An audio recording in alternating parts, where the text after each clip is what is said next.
the research does show that if you have credit cards, you're going to end up spending more. Wait, really? That's happened? As long as I keep repeating free money, then I still have their attention. Like, wait a second, keeps talking about free money. That is really cool, man. I love, love, love that term, free money.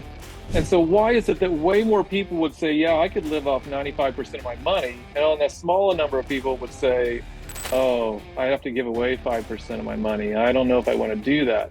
Wow. I had no idea that that was even a thing.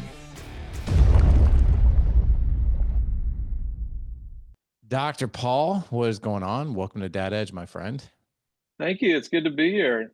It's good to see you too, man. I'll tell you, 4 kids and you're adopting 2 more in June, correct? Adopting 2 more will be a big adventure. Yep. Wow. Are you scared? Are you nervous about that? I would say as it gets closer, I start to get more nervous. Can we really pull this off and that sort of thing? But we feel God's behind it, and there's been signs along the way. And we're about 2 years into all the legal work. So that's given us time to brace ourselves. But Very nice, man. And so do you obviously you probably know um how old are the kids you're adopting? they're about 6 and 7, so Okay. early elementary school. Very good. And you've met them and everything? Yeah, we've met them. We know the foster mom, and Okay. so that's how we initially met them. And at this point, since we'll get them in June, we're already seeing them somewhat regularly. They come and visit once a month because they're out of state from where we're at. So Really? Very cool. Can I ask you a personal question just about adoption and just go for it. okay. I we have 4 kids as well. So we have 4 boys. And there's always been a part of us that we thought about adoption. And to be quite honest, we decided against it. And it wasn't because of anything other than we were like, well, I don't know if we necessarily feel called to adopt because I think a lot of people really feel like that pull and that call to adopt. But we also were like nervous. We're like, okay, like we want to adopt. We think we want to do that. But then again, we're also a little nervous about like, well, what does this do to the dynamics of our family? So like I'm just curious from your standpoint, I'm sure you guys have thought through a gazillion things, right? But like, what was the decision making like for you guys to want to adopt? And I'm just so curious, just from one parent to another, like I get the feeling like you can't wait for this, and this is going to probably just enhance your family. But I'm curious if you guys have thought about that and what conversations have come up because of that. Right. So when were engaged or first married, we were talking about probably adopting. I'll say it that way. And then what happened was it came along an opportunity where there was a ministry trying to encourage congregations to adopt the kids that usually age out of the system. So this would be siblings or people with more challenges, whether medical or mental, these sorts of kids that typically age out. And so we ended up taking the county level classes for foster and adoption, and with the idea that you would have a support system with you from your congregation to help out. And they actually did a really good job. This was 15 years ago or so, of helping us see the difference between foster and adopting, and helped us narrow down that adopting was going to be a better fit for us and our family and some of our goals. Fostering, you work a whole lot more with the state, as far as all the different rules and meetings, etc., on how to temporarily have one of these little kids in your house. So at that point, we decided we would adopt. We said we'll probably adopt siblings because those are ones that often don't get adopted. And they also encouraged you to have the new kids be younger than your existing kids. There's quite a few reasons behind that, not just sibling rivalry, but other things as well. So at that point, we decided to wait till our kids were a little older. So our youngest is now 12, and the little kids will be 6 and 7, as I mentioned. So at that point, it started to feel a little bit more like we were meeting some of just the environmental expectations of everything going on around us, combined with this idea of praying about that and really feeling that this was something that we should tackle. That's really cool. I'm always so curious to hear how people, land on that decision of whether or not they're going to adopt or not. But I really appreciate you sharing that. So thank you. Yeah, it's different for everybody, but we say that these are the orphans of our generation. And so if you're not doing it, then maybe you could help somebody out that's moving forward. So, Yeah. Yeah. I love that, man. Love that. You're in the financial sector. You're in the financial space. How did you get involved with just this industry? right. So my dad was actually what I'd consider to be an expert in personal finance, and he's probably helped hundreds of people over the decades. And from there, I grew up in a house that was pretty financially literate, and we had expectations on us about what you would do and how you do things with your money, and we had the information, and we even had modeled by my parents who were good with their money. And from there, I ended up going into finance for my college degree and came out of college and didn't really have a plan, wasn't motivated. And I would say a lot of what I had been taught and learned went out the window. And so it was from there more of some evaluation of trying to get back on track. And I would say my curiosity in personal finance really accelerated when one of our kids was turning 13 and we're trying to figure out, well, what are we going to teach them about adulthood and specifically money? And so that then launched a whole different adventure into re-exploring personal finance more from a motivational angle than a nuts and bolts and number crunching sort of angle.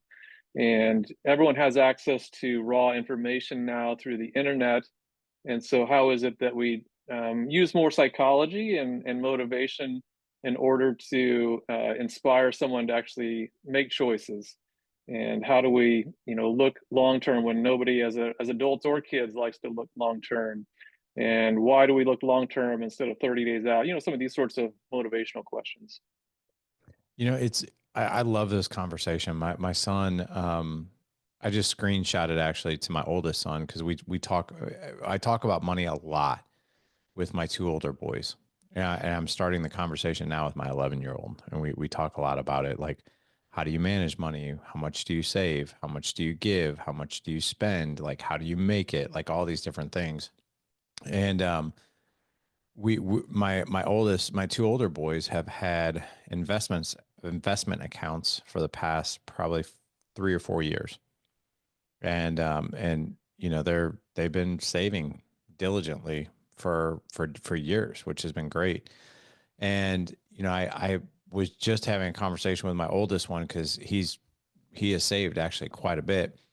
And he's like, what do I use this for? And I was like, you don't have to necessarily use it for anything. In fact, if you keep going on the trajectory you're 18 now, by the time you're 30, like you'll have a pretty decent chunk of change in there if you keep saving the way you are. And you can use that. And we had the conversation around like, I would highly encourage you to think about investing that into assets, never liabilities. So this could be a down payment on your first house. This could be a down payment on a business, that you buy or run or something. But I'm curious, one of the things that you really like to talk about are the things that younger people can do before the age of 25 that really set them up well. And I really want to cover that.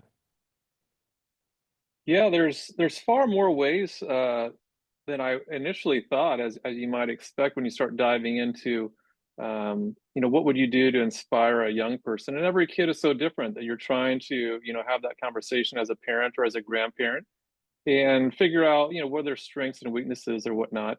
But one of the things that we found was that, um, when you're an adult and you're looking to, let's say, get a job, one of your main questions is, well, what does this job pay? And you're going to want to know what your salary is, and let's say even a monthly salary. And so we found that our kids were very, very, very interested in what their monthly salary was going to be if we were to say, well, why don't you live off your investment interest and only spend, the interest that you're earning? And from there, that started to resonate that we may only have a 30-day mindset. It's very difficult to think a year out, and kids aren't thinking about retirement, and that sounds really distant or discouraging. Another thing that's really distant and discouraging for kids is to say, hey, well, why don't you save up all of your money so that you can go to school for 4 more years, even though you really don't like going to school right now. So that's one of those traps that I think we often fall into of saying, well, hey, this is your motivation is to go to school even longer. Now I'm a school guy. I've been to different degrees and this sort of thing, but I don't know if it's a great motivator for young people. I was never motivated to go to college for a really long time or anything like that. And so as we're trying to shrink that forecast down from retirement to what are you going to do when you're 18, let's pull it back to 30 days and say, well, this is if you were to make this decision to live off your investment interest, here's how much you would get next month. And that all of a sudden has their attention. You say, wait, this is free money. You don't have to earn this. Parents don't give away free money, but businesses do. And if you give your money to a business, then you're going to get some free money out of that. And so here's how much you get next month. And you can start that conversation uh, that has a lot more of their attention. Can you explain to me how would you explain that to a younger person when they're like, well, how does that even work? How have you been able to explain that very simply? Right. So with my son, who's now 17, he's 4 years in. And I said, well, would you be interested in living off your investment interest? And at that point, he's 13 years old and I can't remember exactly, maybe he was bringing in maybe $5 a month from different things or something like that, maybe $10. I don't remember. And he was basically looking at his savings account and saying, well, how much would I get? And I said, well, if you invest with me, I'll give you 10%. But if you invest with the bank, they pay about 1%. And so why don't you invest with me and you can just consider it a loan to me and I'll pay you 10% and I'll pay you out monthly instead of annually so that every single month you're getting a paycheck. And he liked the idea of getting this free money. He liked the idea of getting more from me than he did from the bank, this sort of idea. But the bottom line came down to, well, am I going to earn more than $5 or $10 a month? And they've proven that through psychological studies that nobody wants to shrink their budget. We have a massive fear and a distaste for any sort of shrink in our budget whatsoever. I think we're seeing that in the political scene right now. Anyone talks about a budget freeze or a budget cut, and everyone panics. Well, we do that in our own personal life as well. And so he didn't want to have any sort of budget shrinkage. And so ultimately, what I did was because he kept saying no, about once a month, we would negotiate. Hey, remember, you're thinking about living off your investment interest and just putting almost all your money into savings. And then you would increase your investment interest every single month. You'd get a raise every single month. So he kept thinking about it, but he didn't want to have his paycheck shrink at all. So what I did is I said, well, what if I gave you $50? If I gave you $50, would you agree to live off your investment interest? And he basically ran the numbers again and said, no, I still think I might have to shrink my lifestyle. And so I upped my gift money towards him. I forget what it was, 100 or $200 is what I gave him. And then he finally said, all right, I'll do it. So, there was a little negotiation in there, and I ran into the psychological hurdles that people have.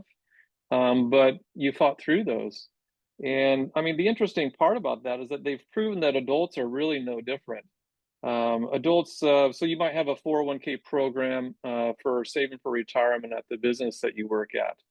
And they've proven that adults are only semi interested in participating in that unless they have an automatic enrollment, so they don't have to do much paperwork to get signed up.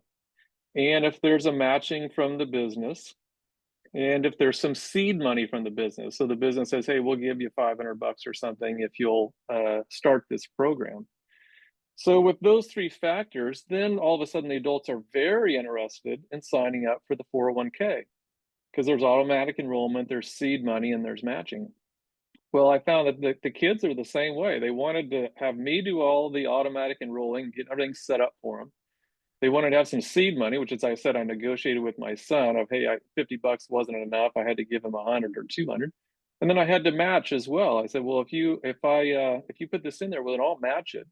Now, every family might be different. One family might say, hey, we'll match 100%. If you put in $50, we'll put in $50.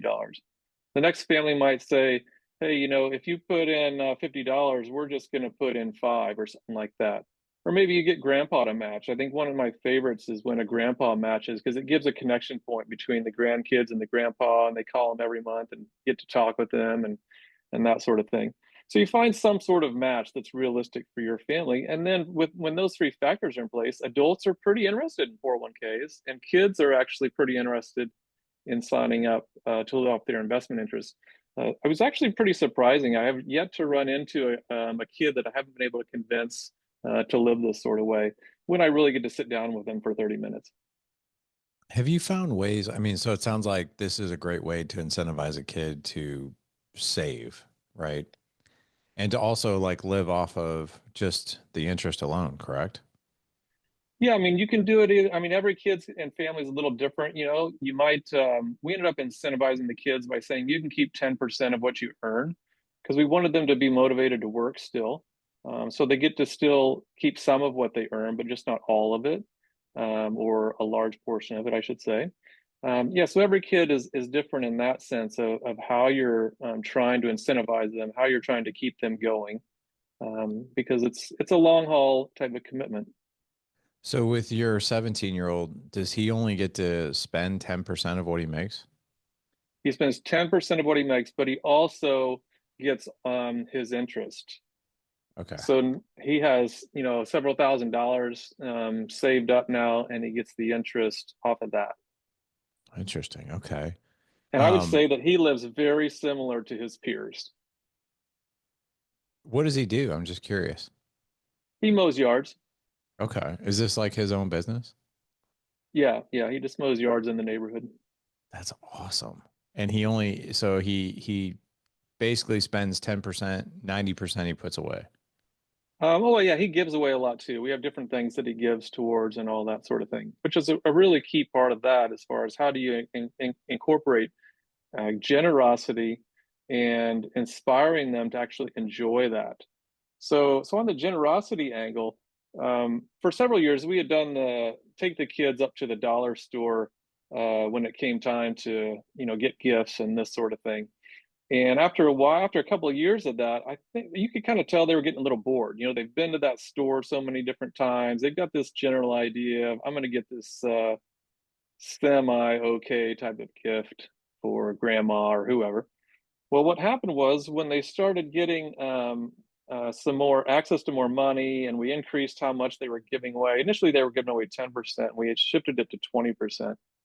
And what happened was, well, that helped them be able to shop at more of a big department store type place instead of at the dollar store. And you should have seen how excited they were about this. They were really excited to go and pick out a cool gift instead of a cheap gift. And the joy that they were getting out of giving, that's really something you have to experience. That's not something you can tell somebody about, that it's more fun to give than it is to receive. You have to experience that. And so at this point, they're able to do that. They have enough to give to where they actually give away some pretty cool things, whether it's to their friend or their sibling or for mom and dad or grandma or something like that. And so you can kind of tell that they have caught on to this idea that, oh, actually is fun to go shopping for somebody. And it is a way different experience than just opening up another gift. I love that, man. Yeah. What type of so when you say you've taught the kids on the joy of giving, what have they experienced through giving? Like that maybe specifically is like, man, this is awesome. Like I just love this, or whatever that might look like. Well, here's a funny story first. I would say one of the first things they learned was how can I give a cool gift to my sibling, and maybe I'll get a an under the table deal that they're going to give me a really cool gift back in return. So as parents, we were navigating some of the things that kids do and everything like that. But yeah, in essence, it was, hey, instead of buying a little $1 piece of plastic, I got to pick out a $15 Lego for my friend. And I really like Legos. They really like Legos. I'm all of a sudden giving a really cool gift. And my friend thinks this is really great news. And so, maybe it's a bonding experience between them and their friends or something. But yeah, there's a couple different angles of how that all works. That is really cool. So it's something very specific that they gave away, that they experienced, that they saw like that direct response from somebody, correct? Yeah, they get to pick it out. They're using their own money. all of a sudden they care about it way more than if we had helped them pick it out or these sorts of things, or if we had paid for it. That is really cool. What about, I know you also teach adults like psychological tips for their own personal finances. So what do you teach to adults for psychological tips? Right. So there's a field called behavioral economics, and it's an academic field. There's professors in that field. Most people don't know about it, but it's basically the psychology of how we make financial decisions. So they go and they do research and tests and studies and that sort of thing to try to discover, well, how is it that we make these decisions? So a lot of the things that they've discovered are pretty interesting in the sense of how to phrase a question. For example, if I were to ask, you personally, Larry, would you be willing to live off 95% of your income? Sure. A human will have a lot easier ability to answer that question than if I reverse the question and say, Larry, would you be able to give away 5% of your money? Now, when you Sure. pause and think about it, you realize, well, that's the exact same question. Yeah. I phrased it differently, but numbers wise, it's the exact same question.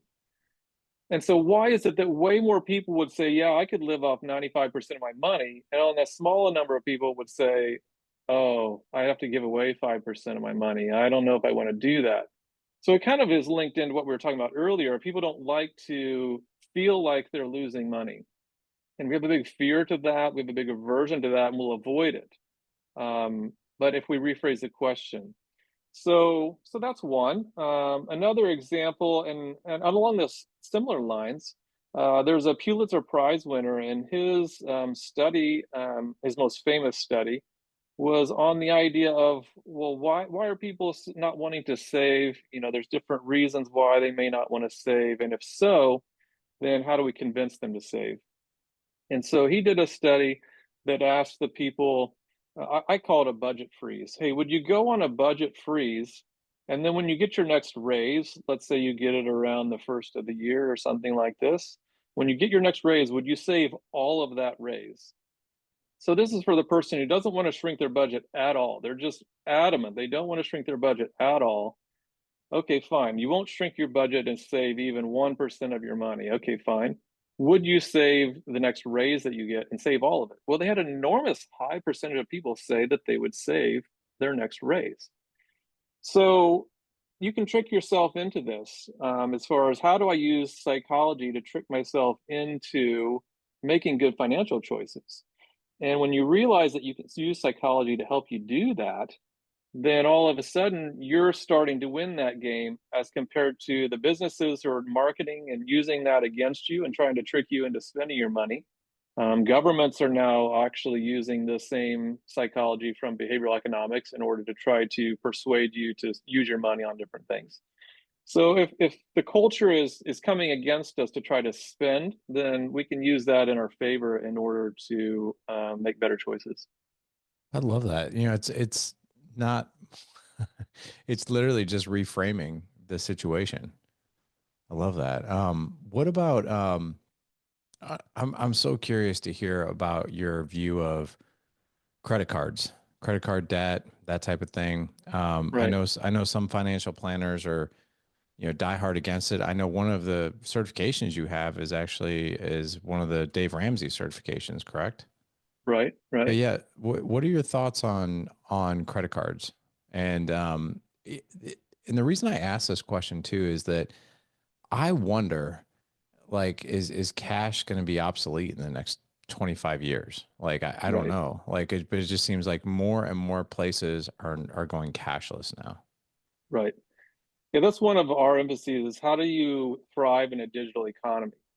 How do you teach kids to thrive in a digital economy? Because they, like you're saying, they may not really engage with cash much at all. And how do we win that game? And that's a psychological game. So your question about credit cards, the research does show that if you have credit cards, you're going to end up spending more. You'll spend a little bit less if you have debit cards. You'll spend less if you're on the cash system. So if you're following just the straight research there, it's like, yeah, you would spend less if you had debit cards and even more lesser if you had cash. So I understand that. I think the bigger question is, how is it that you can, in a digital economy, basically win the game? And so this goes back to the behavioral economics. So one of the discoveries that they've made there is that you make humans basically make their decisions in a digital economy based on how much they think is in their checkbook. So when you're asking yourself, hey, can I afford this? Could I get this today? That sort of question. The first and main question you ask yourself is, do I have that much in my checkbook right now? So if that's our primary filter, then the way to win that game, and this is a digital question again, is to just automatically start having transfers out of your checkbook. So when you get your, let's say you get a direct deposit or whatnot, well, then have some automatic transfers immediately out of your checkbook on the same day or the next day so that you keep your check balance really low. And so let's say you're keeping your checkbook balance at $1,000, or if you've got a family, $5,000, or whatever your number is that you're operating on. And you're saying, I don't want it to be hardly any higher than that, because then all of a sudden I get comfortable thinking, oh, I've got $10,000 in the bank. I could totally get this today. So that's another psychological trick that you can use on yourself in a digital economy. And in order to persuade yourself to spend less, you can do that also to start to save more strategically. So they've proven that if you're saving generically, meaning, oh, I have a savings account and all my money just falls into this big pot of savings over here, then you're less likely to be motivated to continue, or you might just go and spend it on a whim on something else, as compared to if you have a savings account that's labeled month-long vacation. And then you have another savings account that's labeled help my kids with wedding and college and car, something like that. You got another savings account that's labeled retirement. You've got another savings account that's labeled this is our charity money for charities, right? If you have these labeled out instead of just one big lump sum savings account, they show that you're far more likely to actually say, no, I can't spend that. That's been set aside for something specific, and I'm not going to go and tap into that money. So again, another way to trick yourself into how do I win this digital game? So basically, just naming that fund for what it is that you're going to use it for is what Yeah, you're you saying. name it, and your bank typically doesn't care Yeah, how many savings accounts you have. You just label it something else, and all of a sudden you can make your transfers or whatnot. I like Now, one that. of the other angles is that if you go to your bank, I'm not a big fan of just walking into your bank and asking them to help you. And the reason is that they're only able to sell you things that their bank provides. So I ran into this more with my professional financial planner because he works for one of the large banks. And they didn't tell me about a really important product because their bank didn't offer that. So the analogy I'll use is if you go to an insurance agent that represents a major insurance company, he's going to sell you a very limited scope of products, meaning the products that his company sells. If you go to an independent insurance agent, they're going to go and say, look, I'm going to search the market for you. I'm going to look at 10, 15 businesses that sell insurance out there. I'm going to find the one that fits best for you or the one that's cheapest, whatever. So when you walk into a bank, they're selling you a narrow list of products. When you work with somebody who's independent, they're going to be able to search the market and find different ideas for you, meaning maybe they pay higher rates. So I went into my bank and I said, well, what kind of, they call them high yield savings accounts now instead of, they just call them money markets, but something that doesn't pay 1%. I want something that pays 3 or 4 or 5, whatever percent. So I went into my bank and they said, well, we have a high yield savings account, but you have to have $25,000 minimum. I said, well, what happens if I dip below $25,000? They said, well, then you earn zero. I said, you've got to be kidding me. And I walked out because you can go online and go to any of the major investment firms and sign up for a high yield savings account with a $0 minimum. and they'll just pay you the 4 or 5% because you open the account. So that's where when you walk into your bank, you may not really be getting the best help because they're going to sell you products that they sell. Interesting. Is it best to not work with your bank on those types of investments? And is it better to go with a just a financial planner? So the industry has changed a lot in the past couple of decades. It used to be that financial planners were the ones that had the best products, we'll say. Well, then, as they deregulated, then the insurance companies were allowed to compete, the banks were started to allowed to compete, and so they started trying to add in things that could compete with the bigger financial companies. So typically, they're a little behind the curve. The stuff that they offer is not quite as beneficial to the customer, and they don't have as much expertise either. So it's my personal take that yeah, you're going to get a lot better service and you get more product variety if you're working with someone who is more focused in on financial investments. Got it. So, for example, um, I don't know if we can endorse companies, but I'll just make a general statement. So, one of the main financial companies that you can find online, they have all sorts of different products that a bank won't offer, and then they also have a um, a political statement, and their political statement says, "Hey, we're not going to play the political game of liberal conservative. We're not going to get involved with national politics. We're not going to freeze your assets if you're a liberal. We're not going to freeze your assets if you're a conservative. We're just going to stay functioning as a financial company." So, you can find, companies like this who are saying, look, we're experts in our field. We're not going to freeze your assets, which has actually happened some in the US, not just in Europe. And it's more of a Wait, talking point. wait, really? That's happened? That has happened. I did Yes, not that know has that. happened. Is that like is that mainstream media? I guess I just haven't seen it. Right.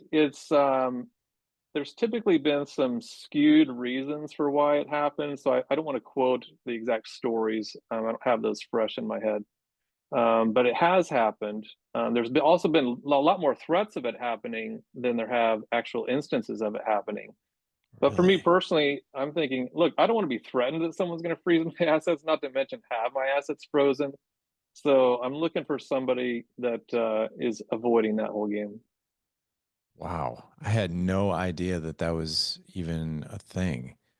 Okay. Well, that's good to know as well. What about this question comes up quite a bit, which is when is it the best time to start educating your kids on financial literacy? And then what should be the first few things we should be teaching? Right. Yeah, great question. Around age 7 is when their brain is ready to start engaging with questions such as, "Hey, we're at the store, and where did all the food at the grocery store come from? And who or works at the store versus who owns the store? What's the difference between an owner versus an employee?" So they're a lot more interested around, 7, 8, 9 in these questions about business, and they don't think in terms of supply and demand, but you could talk about, just the distribution process of where the food comes from. You could start to talk about how, you bought this can of beans for $1, but they didn't pay $1 for that, and you're explaining profit of how they have enough profit and to pay the employees. So they got a lot more interested in how that works.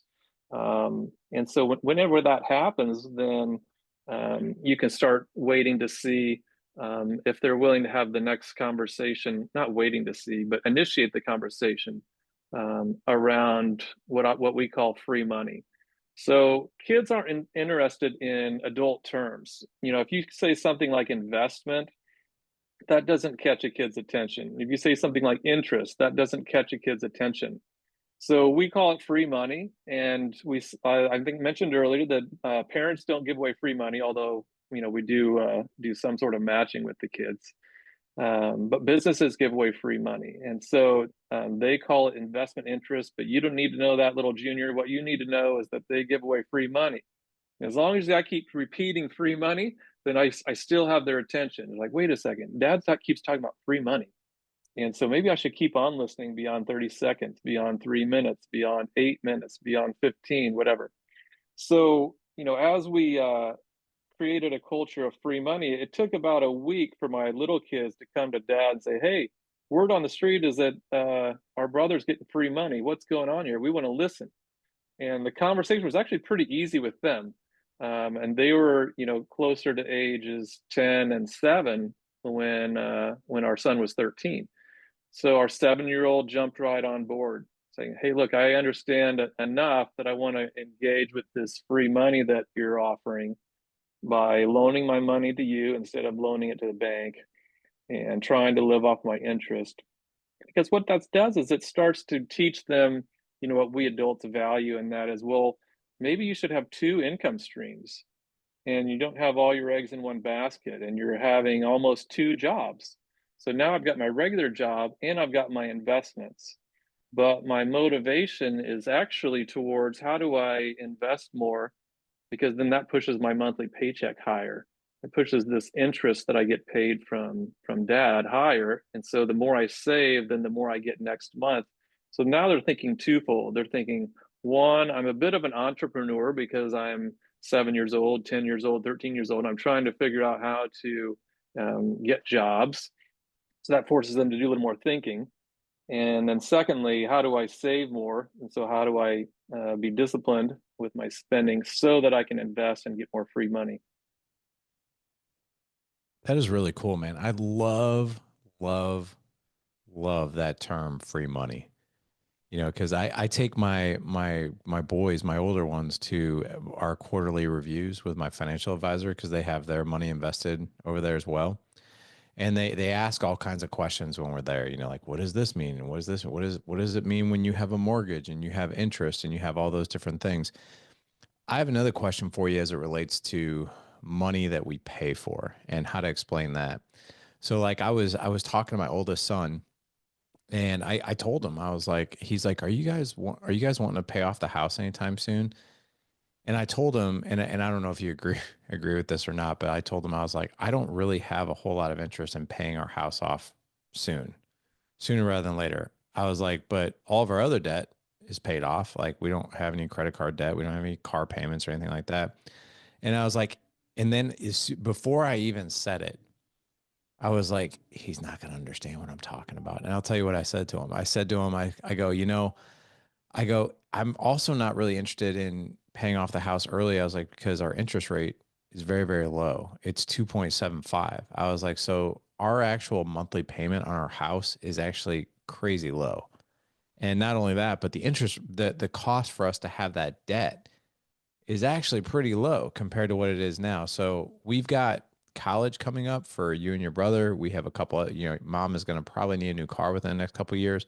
So no, I'm not throwing extra money at the house right now because it doesn't. And then he just looked at me like I had three heads. He goes, what does all that even mean? Like when you say the interest and the 2.75, and I'm like, I was like, well, the interest rate right now, like, and I could tell 30 seconds into my explanation, like he was he was like, I'm not even listening anymore. I was like, well, the interest rate right now is like 7.5 and it's this, it's that. And I basically was like, look, let me try to simplify it for you. If we had a 7.5% interest rate, our payment wouldn't be this. It would probably be this. And then it'd be really hard to make that payment. I was like, so that's why the money gets more expensive. And he just looked at me. He's like, okay. And like, he was, and I basically walked away from that conversation, as a dad being like, I don't know any other way to tell him or educate him on this one. And I completely blew it. So how do you explain that one to kids? Right. Yeah, you're dealing with kind of like what is the age appropriate steps in that whole Yeah. progression. And each kid's different too. There some are more interested and some are less. So I mean, the thing is this is I just want to kind of like throw this other context out there just to think about because like I grew up, I think the majority of us grew up, well, maybe you not so much with your dad and the conversations you guys were having, but like I remember being like in my 20s and I'm like, I don't understand interest. But I think it's something that's really important for if we're having conversations around financial literacy with our kids, they need to know what that's all about, you know. But I gotta be honest, man, I have no idea how to explain it to them. Right. Well, let's go back to the free money idea. So let's assume that this is your 17, 18-year-old, I think you said. Correct. Yeah. Let's assume that since from age 10 or 13, you had been saying, hey, I'm going to pay you 10%. You loan me your money, I'm paying you 10%. And he starts to get a feel for, oh, okay, I can do math calculations at 10% in my head. This is somewhat easy to understand. And then you're adding in, one little nugget every year or two. You're having another little conversation about, like to your point. Well, what about would you pay off, or not? Would you pay off? But if you could borrow some money, then what would be a good rate? I asked my kids that question one time, and like you're saying, they that was a foreign concept. They couldn't quite figure that out. And I said, well, if it was 10%, would that be a good deal? And so, kind of starting with more familiar terms, that's one of your basic teaching principles of just educational philosophy. We start with the familiar. So we see that in Jesus's parables. He would start with something that was familiar to them, maybe agricultural in nature, and then he would move into something that was unfamiliar, this invisible kingdom of God that's in heaven. He's trying to describe maybe what heaven's like or something. So, if we start with the familiar and say, hey, what do you know about interest? And let me add just a little nugget further, then that's essentially how people learn. And so that's why I was asking the kids, well, would 10%, if I mixed up all the numbers, I think I would have lost them, like you're saying. But I asked them and they said, well, maybe it's just a wash or something, because it's the same. I mean, I think I like that 10% number. Can I let me ask you maybe a deeper question? Because like this is what I didn't include. So like I showed him one of our statements, you know, of like what we owe, what we pay, how much goes towards principal, how much goes towards interest. And right now we're at that sweet spot in our what we owe on our house, which is about half of what we bought it for. So like about 50-50 is going, you know, like let's just say our house payment's 1,500 bucks. 750 is going towards principal, 750 is going towards interest. And he's like, wait a second. And this is where I was just like, how do I explain this? He's like, wait a second. Because I thought you said the interest rate was 2.75, which that should be like dollars, like pennies on what we like. Why do you owe 50 like isn't the interest rate 50%? And I'm like, I was like, okay, let me think about this. I was like, okay. I was like, here's how it works. I was like, it's basically the balance that you have that month. And then they take the 2.75% of that balance. And then that's what's put towards your interest. And then the rest is put towards your principal. And he looked at me, he's like, that sucks. Like, that's the worst deal ever I've ever heard. And I'm like, I started thinking about it. I was like, yeah, if you've ever seen the movie, oh my gosh, what was it called? Oh my gosh, it was with Ryan Gosling. Um, it was where they short. I think it was called The Big Short, right? You know what I'm talking about? That movie? I think so, yeah. Yeah, where they shorted the housing market and they made like a gazillion dollars because they knew it was built on a house of cards. But I am curious. Can you advise us on like because I while we're getting in the weeds, but at the same time like parents do not know how to we don't know how to explain this to our kids. I think it'd be Right. great if we did. Yeah.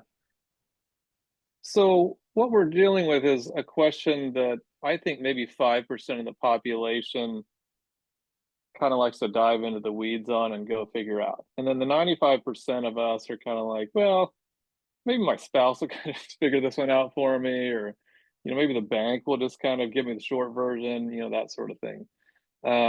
So that essentially works to rely on someone else. And that's what I think maybe 90% of the population does. And so in that case, well, is my spouse reliable? Is my, financial advisor reliable? That sort of thing in order to give me the short version. And then maybe 5% of the people really want to dive in like you're saying, try to understand the numbers behind the numbers and that sort of thing. Um, but in essence, what I talked with my kids about is maybe just some of the more historical norms. The historical norm for loans might be in the 5 to 10% range. And every once in a while, like you said, it goes lower and you got something around 2.7. And so that's the sign to you that, hey, I'm in the historically really low number. So maybe I shouldn't pay this off. And that's really maybe a good enough answer for you. You don't need to go and dive into all the other numbers. You're just saying, look, it was historically low. I'll keep it. I've taught them that the historical numbers of inflation are about 3%. Because they need to know that. They need to know if they just bury their money under the mattress, then they're going to lose bury their $100 under the mattress, they're going to lose $3 every year. And so that means, well, I guess I do need to go understand how to earn some free money instead of just burying it. And so then when I mentioned to them that the most recent inflation numbers are way higher than 3%, then they're all of a sudden, oh wow, this is really big news because now I'm not just losing $3 a year if I bury my 100, I'm losing $10 a year or something.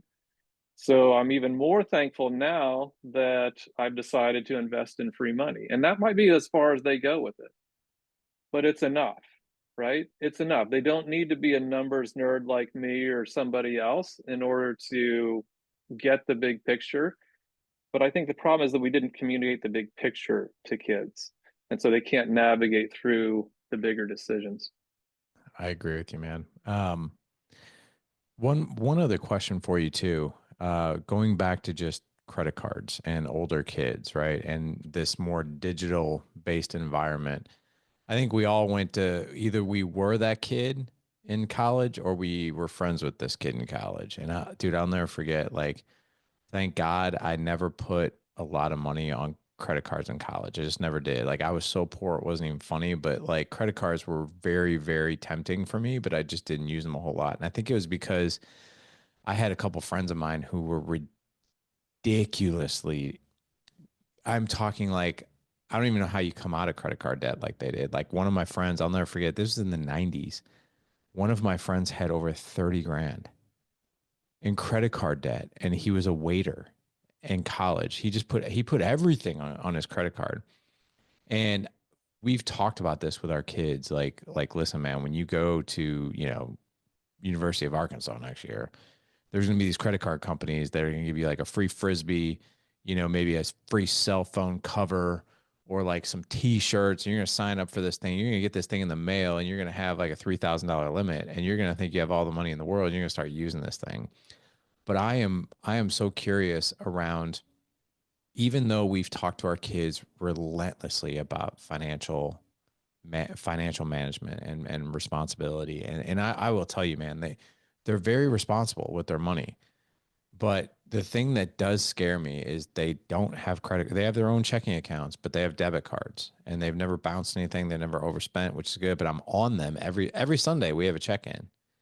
But like when they go away to college, my fear of being their parent is like they're gonna call me one day and be like, "Dad, I'm so sorry. Like I don't know what I was thinking, but I racked up 15 grand in credit card." Now, me being the dad I am, I'm gonna be like, "Well, you need to figure that one out. I ain't helping you." But I want to give them, I want to have conversations with them that is going like you, like this free money. Like I think the words that you use, Paul, are great because they capture the attention of the kids and it really draws them into the conversation. So if we're going to have a conversation with our kids around the dangers of irresponsible spending with credit cards, how do we invite them in that conversation where it doesn't feel like a lecture or anything like that? Right. Yeah. I mean, one of the things that comes to mind, and we do this in a couple of different ways, is instead of waiting till the kids go off to college to give them the extra freedom, that we do that now. And so you're saying right now you're meeting with them once a week to see how they're doing on their money. Correct. So, maybe you take their junior and senior year and you say, look, I'm not going to meet with you anymore. But they're still at home. They're still in eyesight. You've got an idea of when they're spending, right? I do. And Yeah. you're like, okay, instead of once a week, maybe we meet once a quarter or once every 6 months, and we'll check in. We'll see how you're doing, you know? And so you're kind of letting them spread their wings while they're still there, while there's still some, parental influence in that sort of sense. So that's the release them slowly idea, as far as how what happens when they're 18 and they go off. The other thing is that their habits in their formative years extend beyond age 18. And that's essentially what you're addressing here, is what I found out myself.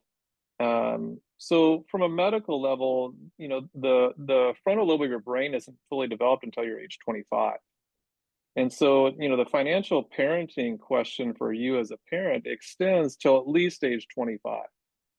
And so you're thinking to yourself, okay, yes, they're 18, whether they're at home, whether they're in college, I'm still financially mentoring. Their brain is still undeveloped. So we've used this phrase with our kids, and parents might appreciate this. We've used that phrase enough with our kids. Hey, your brain's not fully developed, and I am here to help. Your brain's not fully developed. You may not understand this, but you will more when you're 25. And because your brain's not fully developed, we're going to be doing some joint decision making, this sort of vocabulary. And because of that, it's actually, I think, helped the kids in the whole question of, let's say, pride versus humility.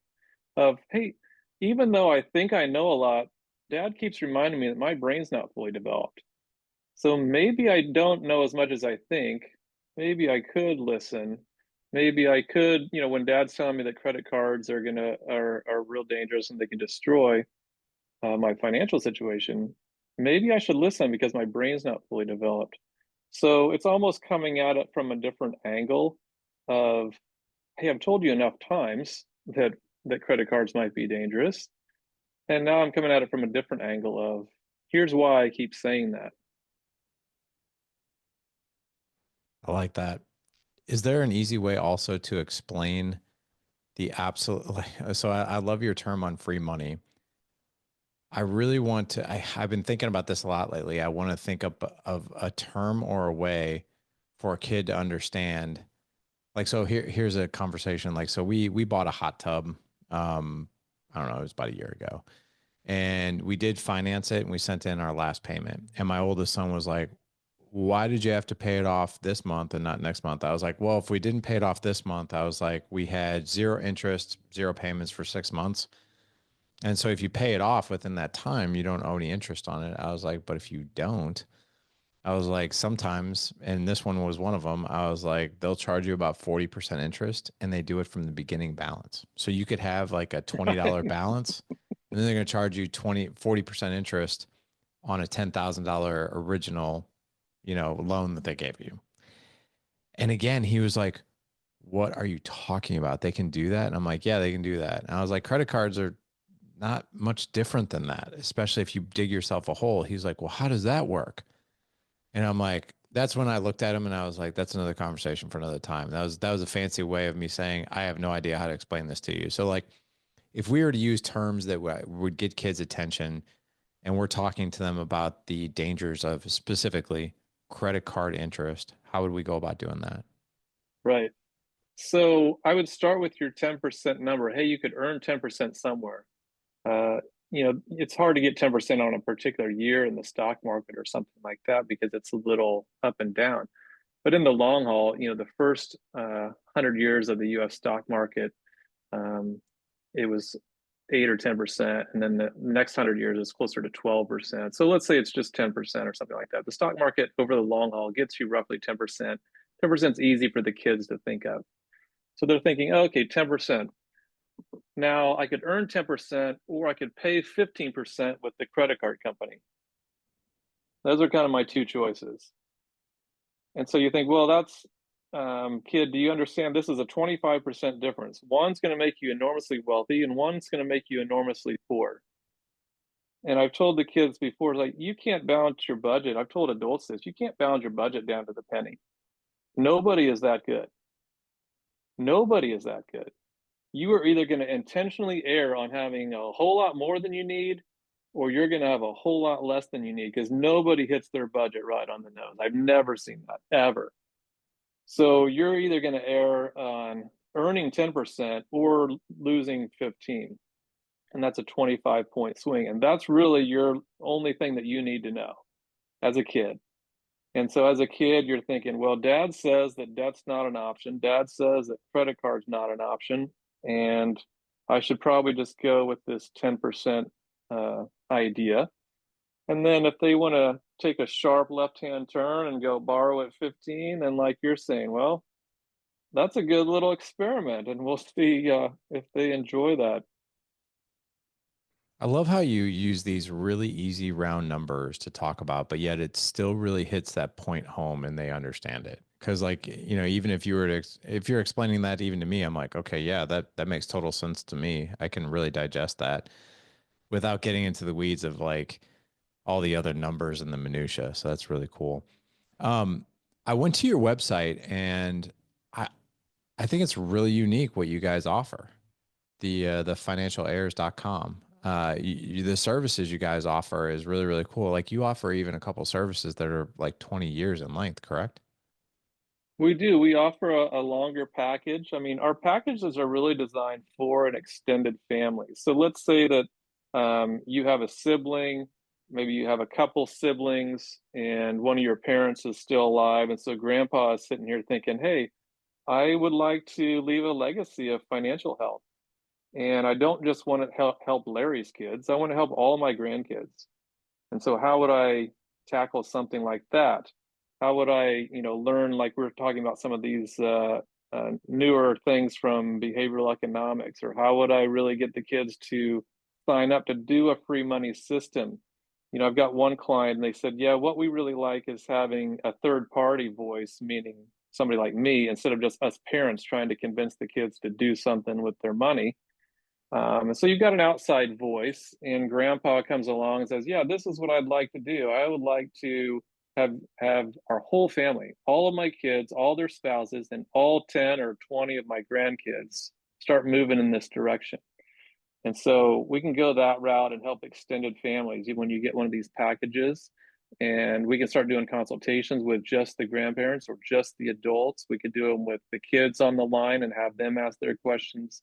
You have your flexibility on how you'd want to start doing all the consultations that you would get. Um, but in that sense, the educational part is easy, and there's videos for that. The books are coming out. We have one book that's out, and another one that's coming out in another 2 months or so. So the book series would be out if you're more of a reader than a video person. But the education is really easier part. Giving, like I was saying, giving people information is the simple part, but getting people to make choices is where the rubber hits the road. And so, how is it that we inspire somebody to make a harder choice? Or why would I do it? Or, well, maybe I'm meant to do it because, like we're saying, this idea of free money exists because, ever since I was a kid, everyone told me that money doesn't grow on trees. And so what did they mean by that? Because maybe they just meant that money isn't doesn't just show up in your life. It's like, no, it doesn't just show up in your life, but you can still get free money if you're willing to be patient. So we start to bring in, biblical character traits like patience and faithfulness and self-control and these sorts of things, and saying, look, if I'm patient, then I could have $110 next year instead of $100.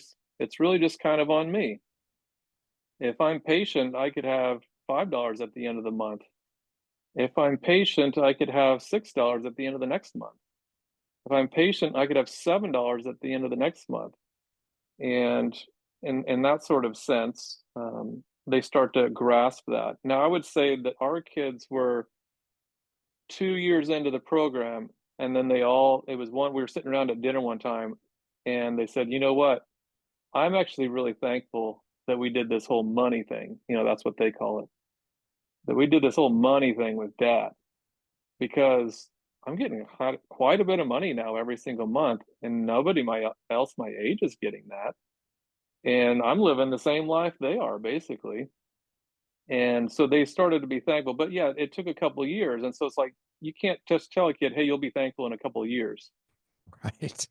it took the monthly incentives of, hey, look, you saw that you got $5 last month and now you're getting 550. And then I have to tell them because sometimes they'll get discouraged and I'll say, hey, look, but you're not just getting 550, you're getting 550 for the rest of your life. And all of a sudden their eyes start to pause and think about it. And I said, and you know what? Your kids are going to get that 550 for the rest of their life. And your grandkids are going to get the 550 for the rest of their life. And your great grandkids are going to get the 550. And then you kind of start to see, whoa, I didn't quite think that far ahead, Yeah. but this means I'm getting free money and my kids are, and maybe it is worth it to push it up to $6 next month. I love that, man. And I think us as parents, we're so used to, the immediate gratification button for our kids because that's, kind of what they're after. But we don't ever, I don't think, zoom out with them that far, to where like, hey, if you really think about this on a much bigger level, this is what it could look like. So, Yeah, if we do, it's in the sense of retirement, and kids don't really right. care about that. It's like, well, you don't have my attention, but we've captured their attention when we're talking about free money for hundreds of years or something crazy like that. Exactly. Yeah. That is so true. That is so true. Well, Paul, I want to make sure that the guys can find you. Where's the best place for them to connect with you to find out more? I mean, I've been to your website. I love it. But what is the best place for them to follow you on social media and also just to engage with you if they want to connect with you and talk? Yeah, they can go to the website. We have Instagram and Facebook that are getting started because we're just launching the business this year. But they can reach me. They can set up consultations with me or with Erica, who works with us, as far as if they're wanting to interact personally. So any of those ways is great. Okay. Well, guys, not to worry. We'll have all the links in the show notes. All you have to do is head on over to thedadedge.com/522 for this show. Again, thedadedge.com/522 for this show. We'll have all the links in there for you for Dr. Paul, his social media handles, as well as his website. Go check him out. Obviously, he really knows what he's doing. So, Paul, thank you so much for coming on the show. And dude, I wish you the best of luck, obviously, with your business, but also with the incredible expansion of your family. I think that's awesome. So good for you, brother. Thanks a lot. It's been good being here. I appreciate it, Larry. You bet, man. Talk soon.